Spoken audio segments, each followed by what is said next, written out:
नवरात्रि के तीसरे दिन की पूजा माँ दुर्गा के चंद्र घंटा स्वरूप को समर्पित होती है। यह स्वरूप शक्ति, वीरता और करुणा का अद्भुत संगम है।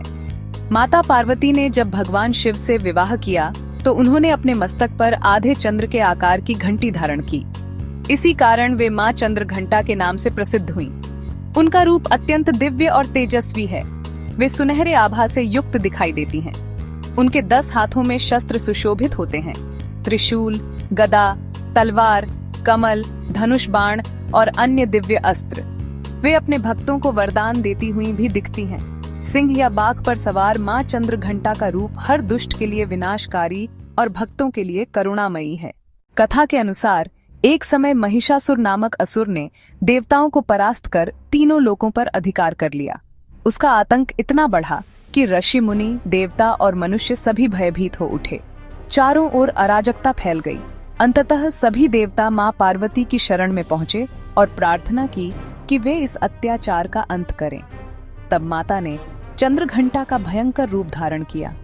उनके माथे का अर्धचंद्र घंटी की तरह गूंज उठा। उस घंटे की ध्वनि से संपूर्ण ब्रह्मांड गूंज उठा। उनके रौद्र स्वरूप को देखकर असुर भयभीत हो गए। युद्ध प्रारंभ हुआ। असंख्य राक्षस मां के सामने टिक न सके। उनके शस्त्रों की चोट से दानव धराशायी हो गए। युद्ध भूमि में चारों ओर सिंह की गर्जना और माता के घंटे की गूंज सुनाई देने लगी। अंत में महिषासुर स्वयं मैदान में उतरा। उसने अनेक मायावी रूप धारण किए, कभी भैंसे का, कभी सिंह का, तो कभी हाथी का। लेकिन मां चंद्रघंटा ने अपने त्रिशूल और तलवार से उसका संहार कर दिया। इस प्रकार तीनों लोकों में फिर से शांति और धर्म की स्थापना हुई। मां चंद्रघंटा की पूजा का विशेष महत्व है। माना जाता है कि उनकी आराधना से सभी प्रकार के भय दूर होते हैं।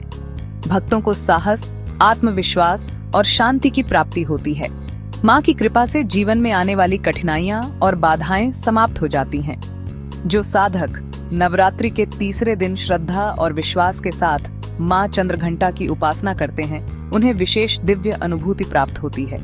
मां चंद्रघंटा हमें सिखाती हैं कि जीवन में चाहे कितनी भी कठिनाइयां आएं, धैर्य, साहस और विश्वास से हम हर बाधा पर विजय पा सकते हैं। जय मां चंद्रघंटा, जय माता दी।